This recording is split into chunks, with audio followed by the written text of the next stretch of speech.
I have just been crying while I was riding my bicycle through the park, and while I was listening to beautiful medieval music.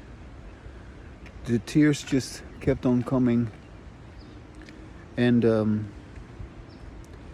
I was also softly speaking with myself and telling myself what I had written this morning was such a big discovery. You see, I am the founder of languageology, and I have determined on my own the difference between the way in which we deal with language when we listen to ourselves, like I do, and when we do not listen to ourselves. That's what everybody else does. And so I'm 67 years old, and I have been living with this discovery for, you could say, actually my whole life, even though I wasn't able to articulate it as clearly, but I've always known this. But the difference that I have discovered between our usual way of talking and my way of talking is the difference between how everybody else talks is what I call disembodied language, where you do not listen to yourself. You listen to others. You try to get others to listen to you. But you're not listening to yourself. And you're also not listening to me either. Because I listen to myself, and you can only listen to me if you too listen to yourself.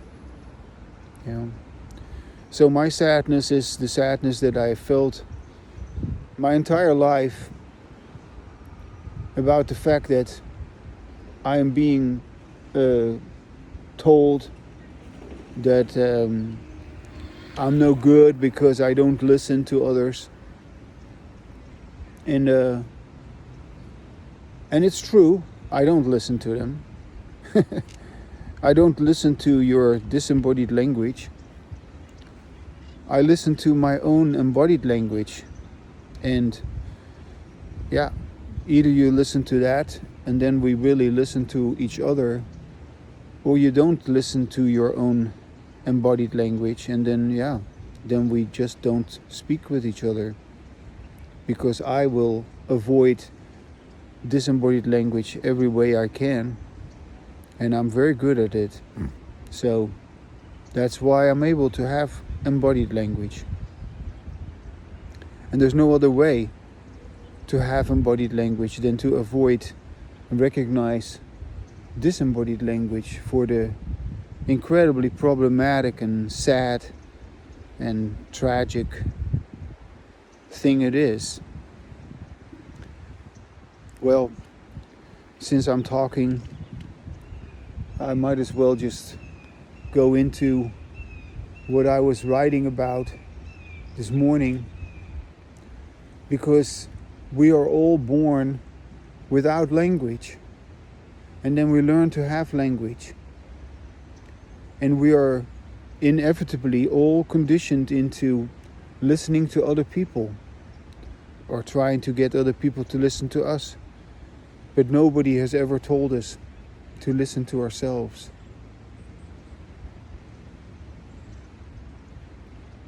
And quite frankly, nobody has ever told me to listen to myself either. It was only me. It was only me here, this person here who's sitting here. And I still feel that emotion, that I have told myself, yes, Maximus, you can listen to yourself. Yes, it is good. Continue to listen to yourself. Continue to speak and listen to yourself. And that's what I have done. That's what I kept on doing ever since I discovered that I could actually do this. And so what I have discovered is that speaking and listening to yourself, that is the right way to talk. It's the correct way to talk. And yeah, speaking and listening to others and trying to get other people to listen to you is the incorrect way of talking. So what I'm saying here is that everybody, whether they know it or not, whether they are willing to admit this or not, everybody is, without realizing it, adhering to the incorrect way of using language. And I'm having the correct way of using language, yes. It does matter. No, it doesn't. You just hear that. It matters. This says this one guy, and this other guy says, no, it doesn't matter.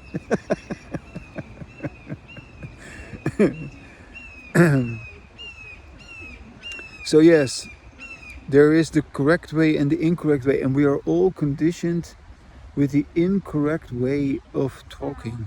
Yeah. And most likely we will all continue for the rest of our life with that way of talking, in which we basically abandon our own experience because what we say is more important than our experience. The words we use are more important than what we actually feel and experience. And so we are trying to adjust our experience to the language that we have. And yeah, that means that we are limiting our experience, we are curbing our experience, we are denying our experience. We cannot express our experience with the language which is forced on our experience. So only when we listen to ourselves while we speak, our language becomes adjusted to our experience, and then we express our experience correctly. And that is what I do. Yeah. So if you ever get to it, to experiment with yourself and to discover your own embodied language, you will have to acknowledge that how you have learned to speak and how you have learned to use your language was incorrect. And now you begin to listen to yourself and you begin to say to yourself, yeah, this is the correct way. And I want to go on with that. Yeah. I don't want to have that disembodied language anymore. So you also turn against that, or turn against that. You're beginning to recognize it for the horror that it is. Because you have been undermining yourself, you have been denying yourself, you have been rejecting yourself with your own language. Yeah.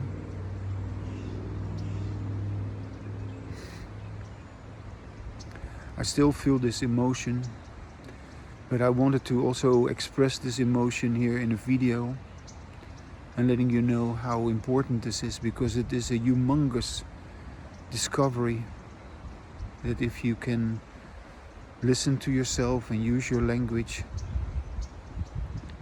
correctly, yeah, you live a whole different way of life.